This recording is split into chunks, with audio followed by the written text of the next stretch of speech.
이게 모든 조사의 가장 중요한 첫 단추입니다. 이건 뭐랑 비슷하냐면요. 우리가 큰 찌개 냄비의 맛을 볼 때 국자로 몇 군데를 푹 떠서 그 안에 든 건더기랑 국물을 통째로 맛보는 거랑 같아요. 몇 개의 동네나 학교 같은 덩어리를 통째로 조사해서 전체를 빠르고 효율적으로 추정하는 방식이죠. 이건 또 다른 좀 더 정교한 방법인데요. 마치 무지개 케이크의 모든 색깔층에서 조금씩 맛을 보는 것과 같다고 할 수 있어요. 10대, 20대, 30대처럼 모든 연령층에서 골고루 사람들을 뽑아서 조사 결과가 어느 한 그릇에 치우치지 않게 만드는 아주 중요한 작업입니다. 자, 이제 두 방법의 차이가 확 들어오시죠. 짐락 추출은 통째로 몇 군데를 빠르게 보는 거고요. 층화 추출은 모든 곳에서 골고루 정밀하게 보는 겁니다. 조사의 목적에 따라서 더 효율적인 지도 그리기 방식을 선택하는 셈이죠. 자, 좋습니다. 이제 조사할 사람들을 정했잖아요. 그럼 다음 단계는 뭘까요? 이 사람들의 구강 건강을 어떻게 객관적인 숫자로 기록하고 평가할 수 있을까요? 여기서 지수라는 일종의 암호가 사용됩니다. 이 DMFT 지수라는 게요, 말 그대로 한 사람의 충치 이력서 같은 거예요. 이 간단한 점수 하나로 한 사람, 그리고 더 나아가 한 사회가 충치를 어떻게 겪어왔는지 그 역사를 한눈에 파악할 수 있습니다. 이 암호 생각보다 아주 간단해요. D는 지금 치료가 필요한 아픈 치아, M은 충치 때문에 결국 잃게 된 슬픈 치아, 그리고 F는 치료를 잘 받아서 다시 건강해진 치아를 뜻합니다. 그러니까 한 치아가 겪을 수 있는 충치와의 여정을 그대로 보여주는 거죠. 자, 예를 한번 들어볼게요. 학생 100명을 조사했다고 쳐봐요. 치료가 필요한 충치, 즉 B가 120개, 충치 때문에 뽑은 이 M이 20개, 치료받은 이 F가 60개 나왔어요. 이걸 다 더하면 총 200개의 치아가 충치를 경험했다, 이런 뜻입니다.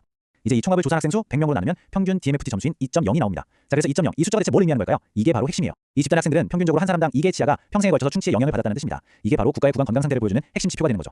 자, 충치 얘기는 이쯤 하고요. 이제 시선을 한번 잇몸으로 돌려볼까요? 치아만큼이나 중요한 게 또 잇몸 건강이잖아요. 이 잇몸 건강은 또 다른 암호, 그러니까 다른 지수를 사용해서 아주 신속하게 평가합니다. 이 CBTN이라는 건요, 이름은 좀 어려워도 아주 실용적인 질문에 답을 주는 도구예요. 그래서 우리 동네 사람들에게 지금 당장 어떤 잇몸 치료가 필요해? 바로 이 질문에 빠르고 효율적으로 답하기 위해 만들어졌죠. 이 점수 체계를 보면 정말 직관적이에요.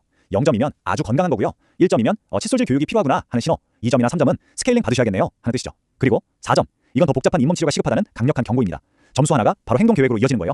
근데 여기서 진짜 중요한 규칙이 하나 있어요. 입안 여러 곳을 검사해서 점수가 다양하게 나왔다고 해도 그 사람에게 필요한 치료는 가장 나쁜 부위의 점수, 그러니까 가장 높은 점수 딱 하나로 결정된다는 겁니다. 가장 심각한 문제를 기준으로 삼는 거죠. 그리고 이게 모여서 지역사회 전체에 어떤 치료가 우선적으로 필요한지 정하게 됩니다.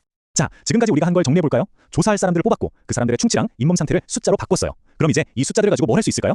이 데이터가 어떻게 현실 세계를 바꾸는지 그 마지막 단계를 한번 살펴보겠습니다. 이름이 좀 무섭죠? 우식치명률. 근데 이게 정말 중요한 이야기를 해줍니다. 충치가 생겼을 때 얼마나 많은 경우가 치료할 골든타임을 놓치고 결국 이를 뽑게 되는지를 보여주거든요.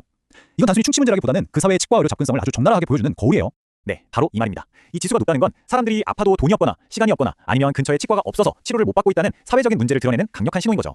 그리고 이 충전 치아 비율, 이걸 F치 레이트라고도 하는데요. 이걸 보면 또 다른 중요한 게 보입니다. 충치를 경험한 치아들 중에서 실제로 치료를 받은 치아의 비율이 얼마나 되는지를 보여주는 거예요.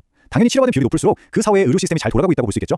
이 모든 데이터가 그냥 서류뭉치로 끝나는 게 아니에요. 이게 정말 우리 삶을 바꿉니다. 이 숫자들을 보면 어느 동네에 공공치과가 더 필요한지, 어떤 학교에 불소 도포 같은 예방 사업을 집중해야 하는지 알 수 있어요. 국가 전체의 구강보건 정책과 예산이 바로 이 데이터를 기반으로 결정됩니다. 말 그대로 국민의 미소를 지키기 위한 과학적인 설계도인 셈이죠. 결국 한 나라의 구강 건강을 진단하는 이